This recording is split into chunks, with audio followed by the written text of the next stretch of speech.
균형이 필요하다. 사람들이 예전부터 해온 방식은 종종 효과적이다. 한편 급진적인 행동이 가끔 큰 성공을 낳는다. 따라서 보수성과 창의성은 끊임없이 전파된다. 재기능을 하는 사회 제도를 보면 이미 가치가 검증된 일은 보수적인 사람이 담당하고, 낡은 것을 새로운 것으로 교체하는 일은 진보적이고 창의적인 사람이 담당한다. 따라서 두 유형의 사람들이 모두 있어야 한 사회 내에서 보수성과 창의성이 바람직한 균형을 이룰 수 있다. 이때 기질을 초월하는 지혜를 갖춘 누군가가 최선의 조합이 무엇인지를 결정해야 한다. 하지만 진보적 기질과 보수적 기질은 상호 배타적인 경향이 있기 때문에 그런 사람을 찾기가 정말 어렵다. 양쪽 성향을 균형 있게 갖추었고, 그래서 어느 유형의 사람과 일해도 편안하고, 양쪽의 재능과 성향이 어디에 쓰일지를 공평하게 결정하는 사람이 어디 흔하겠는가. 하지만 다음과 같은 고차원의 지혜를 더 확장한다면 그런 그 능력이 적어도 싹을 틔울 수는 있다. 보수주의가 나쁘지 않고 창의적 변화 역시 나쁘지 않으며 각각에는 고유한 위험이 있음을 명심하라. 이 지혜를 아는 사람, 그러니까 두 관점이 모두 필요하다는 것을 진심으로 인정하는 사람은 다양한 제안을 공정하게 평가하고 한쪽으로 치우쳐 균형을 잃는 순간을 알아볼 수 있다. 양쪽의 어두운 면에 대해서도 마찬가지다. 복잡한 일을 제대로 해내기 위해서는 권력에 굶주려 이기적으로 현 상태를 옹호하는 사람과 진정한 보수주의자를 구별하고, 철학도 없이 자기 기만에 빠져 무책임하게 반란을 꾀하는 사람과 진실로 창의적인 사람을 구별할 줄 아는 냉정한 눈이 필요하다. 이 일을 해내는 사람은 다른 사람들에게서만이 아니라 자기 영혼의 울타리 안에서도 그런 요소들을 구별할 줄 안다. 그렇다면 어떻게 그 상태에 도달할 수 있을까? 먼저 우리는 보수성과 창의성이 완전히 상호 의존적임을 이해해야 한다. 치열한 긴장이 감돌긴 해도 한쪽은 다른 한쪽 없이는 존재하지 못한다. 예를 들어 규율이란 창의적 변화의 적이 아니라 토대다. 사회와 개인의 의식을 체계적으로 조직하는 위계 구조는 법률이나 규칙에 의한 규제를 필요로 한다. 마찬가지로 창의적 변화도 그런 규제를 필요로 한다. 창의적 변화는 한계에 맞선다. 맞서 싸우는 대상이 없으면 창의적 변화는 일어날 수 없다. 소원을 들어주는 요정인 지니가 작은 램프에 갇혀 현재 램프를 소유한 자의 뜻에 종속되어 있는 것도 그런 이유에서이다. 지니는 가능성과 잠재성 그리고 극심한 제약이 혼합된 존재다. 제약, 규제, 임의적 경계, 규칙들은 사회적 조화와 심리적 안정을 지탱할 뿐 아니라 새로운 질서의 토대가 된다. 따라서 무정부주의자나 허무주의자들이 완전한 자유를 외치며 그럴듯하게 주장할 때 그 밑에 잠재한 욕망은 긍정적인 것이 아니다. 그들은 낭만주의 화가들의 그림에서 묘사되듯 숭고해 보이길 원하지만 사실은 모든 책임에서 완전히 벗어나고 싶어 할 뿐이다. 그들이 말하는 자유는 진정한 자유와 완전히 다르다. 하지만 모든 책임을 타도하라는 매력적인 구호가 될 수 없는 반면에 그에 상응하는 모든 규칙을 타도하라는 영웅의 시체처럼 그럴싸하게 단장할 수 있다. 진정한 보수의 지혜 곁에는 타락한 현 상태와 누군가가 그 타락을 이기적으로 이용할 위험이 나란히 존재한다. 반면에 창의적인 노력의 탁월함 곁에는 이데올로기를 신봉하는 그릇되고 분노한 영웅주의자가 나란히 존재한다. 그릇된 영웅주의자는 창의적인 반역자의 옷을 걸치고 더 고상한 도덕적 지배를 주장하면서 진정한 모든 책임을 거부한다. 현명하고 신중한 보수주의와 예리하고 주의 깊은 창의적 변화는 세계를 질서 있게 유지한다. 하지만 각각의 어두운 면이 존재한다는 점을 깨달았을 때 우리는 스스로 이렇게 물어야 한다. 나는 진실한가? 그 반대인가?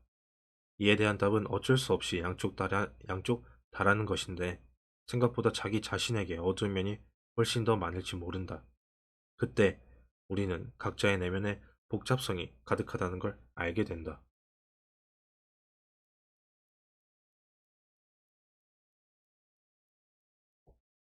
인격의 위계 구조와 변화 가능성. 그렇다면 기존의 사회 구조와 창의적 변화를 균형 있게 존중하는 인격을 우리는 어떻게 배울 수 있을까? 문제의 복잡성에 비추어 볼 때 그 방법을 알아내기는 쉽지 않다. 이럴 때는 주로 이야기의 힘을 빌린다. 이야기는 틀을 제공한다. 이야기는 우리가 모방할 가치가 있는 구체적인 패턴을 제공하지만 그 패턴은 또한 일반적이어서 새로운 상황에 적용할 수 있다. 우리는 이야기로 이상적인 인격을 표현한다. 그리고 모험과 낭만이 어떻게 성공하고 어떻게 실패하는지를 이야기한다. 이야기라는 다양한 세계에서 성공은 우리를 더 좋은 곳, 약속의 땅으로 이끌고 실패는 우리는 물론이고 우리와 얽힌 사람들까지 나락으로 떠민다. 선은 우리를 새처럼 날게 하고 악은 우리를 수렁으로 끌어내린다. 위대한 이야기에서 등장인물들이 드러내 보이는 무의식을 발견하고 이해함으로써 우리는 딱딱한 사실들로 이루어진 세계를 지속 가능하고 기능적이고 호혜적인 가치들로 이루어진 세계로 해석한다. 보수적 가치와 그 짝인 창의적 변화의 가치가 적절히 구현된 위계 구조는 이야기 속에서 인격으로 표현된다. 위계 구조에는 정점이 있다. 인격의 행동을 묘사하는 이야기의 경우 그 정점에는 주인공인 영웅이 있다. 영웅은 최고조에 이른 개인 승리자, 용사, 기지가 풍부한 사람, 마침내 당당하게 승리하는 약자, 위험한 상황에서도 진리를 말하는 자 등이다. 우리가 지어내고 보고 듣고 기억하는 이야기들은 흥미롭고 주의를 끌고 소통할 가치가 있는 행동과 태도에 초점을 맞춘다. 우리는 훌륭한 사람이나 진절이 나는 사람 또는 그들의 구체적인 태도와 행동을 모두 경험하고 그중 관심을 사로잡은 것을 주변 사람들과 공유하고 싶어 하기 때문이다. 이때 우리는 특정 개인을 직접 이야기에 등장시키기도 하고 여러 인격을 합쳐 새로운 인물을 창조하기도 하며 종종 우리 주변의 사람들을 조연으로 등장시키기도 한다. 맨 앞에서 사회 참여의 필요성을 보여주는 한 사례로 사회적 고립을 타개한 내담자를 짧게 소개했다. 하지만 그 정도의 이야기로는 그의 변화된 태도와 행동의 의미를 충분히 담아내지 못한다. 그는 다양한 집단에 적극적으로 참여하면서 다시 사회생활을 해나갔고 그와 동시에 뜻밖의 창의적 능력을 발전시켰다. 고등학교 이상을 다녀본 적이 없고 남들에게 창의적이라는 인상을 줄 만한 개성도 없었지만 그가 매료된 새로운 사회적 활동들은 주로 미적인 것이었다.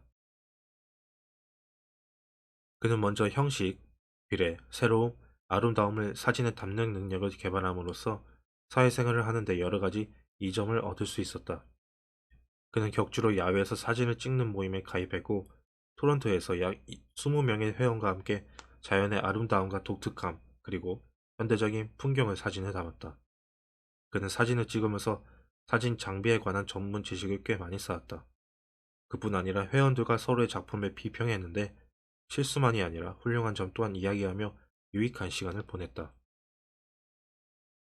이 모든 것을 통해 내담자는 예전 같으면 실무적으로 어려웠을 생산적인 소통 방식을 터득했다.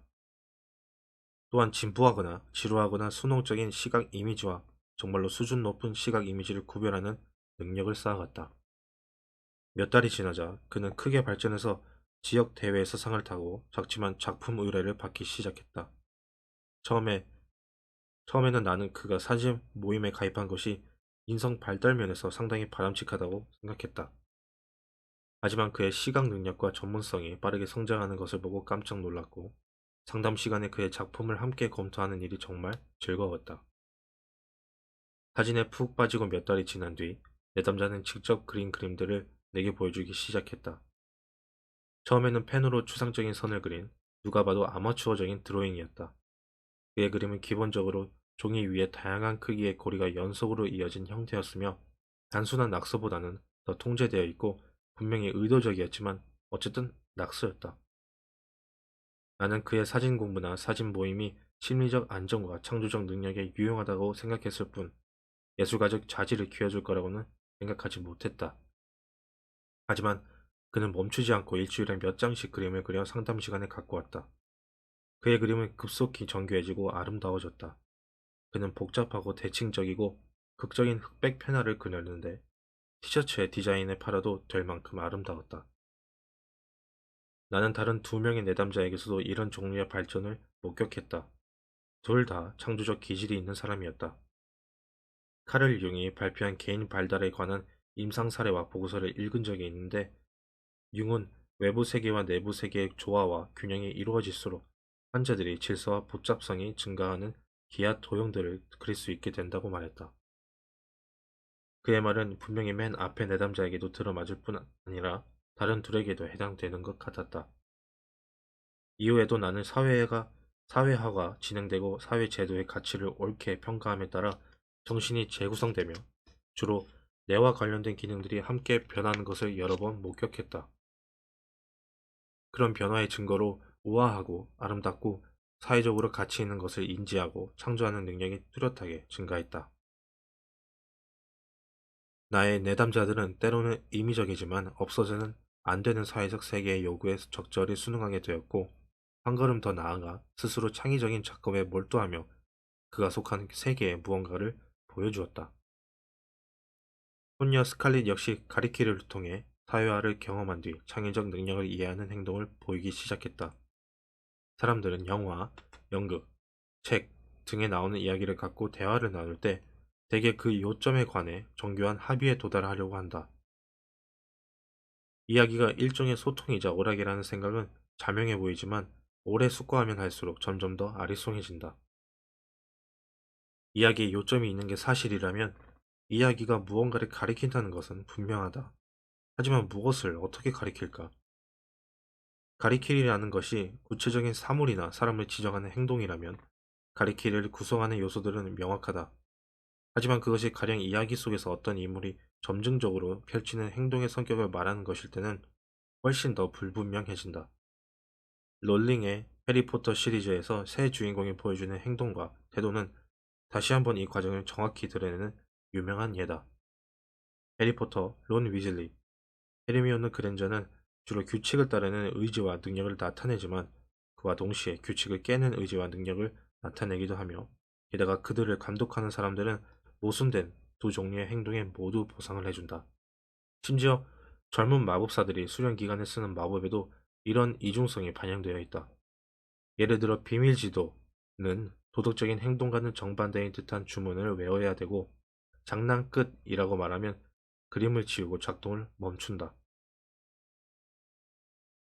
못된 짓을 하고 있음을 선언해야 열리는 비밀지도가 실제로는 악한 목적을 위해 만들어진 도구가 아니라는 점을 이해하기는 쉽지 않다. 하지만 해리와 친구들이 자주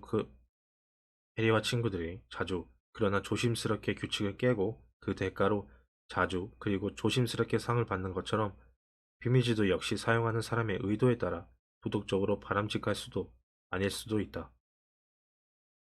해리포터 시리즈는 규칙 따르기가 얼마나 엄하게 적용되는지 또는 얼마나 필요한지와 상관없이 그저 아무 생각 없이 또는 완고하게 규칙을 따른다고 좋은 것이 아니라는 점을 강하게 암시한다.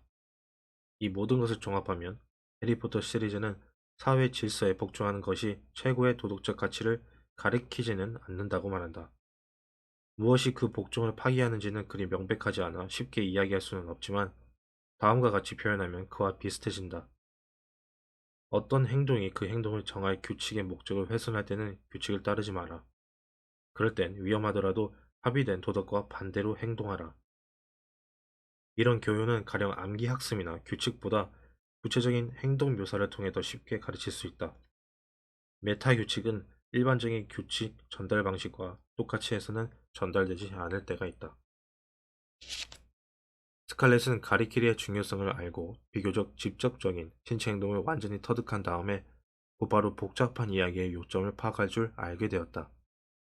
스칼렛은 1살 반에 집게손가락으로 무언가를 지목하기 시작했다.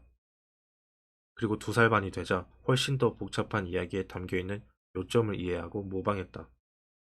이 시절 스칼렛은 자기가 포카혼터스라고 말하고 다녔다.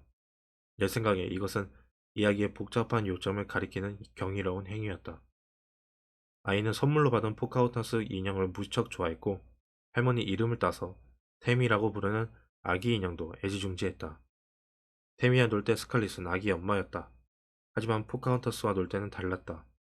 포카혼타스 인형은 아기가 아니었고 스칼렛도 포카혼타스의 엄마가 아니었다. 스칼렛은 자기를 더 큰 포카혼타스라 여겼다. 그리고 젊은 여자의 모습을 그러니까 아이가 2번이나 넋을 잃고 본 디즈니 만화의 주인공을 모방했다.